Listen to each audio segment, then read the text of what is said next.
ಅಶೇ, ನಿಮ್ಮ ಮನೆಯಲ್ಲಿ ಸರ ಬಿಟ್ಟು ಹೋದ ಹುಡುಗ ಒಬ್ಬ ಜಂಗಮ ಅಂದೆ ಅಲ್ಲವೇ? ಹೌದು ಸ್ವಾಮಿ, ರಾಜಭಟರು ಬರ್ತಾರೆ ಅಂತ ನಮ್ಮ ಮನೆಯಲ್ಲಿ ಅಡಿಗೆ ಕೂತ.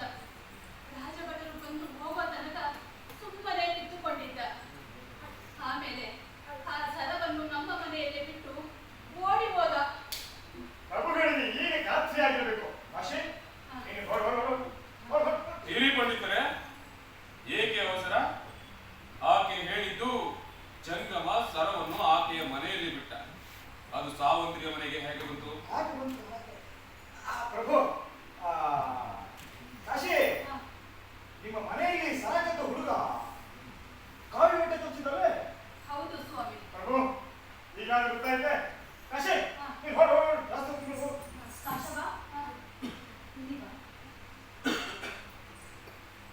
ನೀನು ಹೇಳಿದ ಜಂಗಮ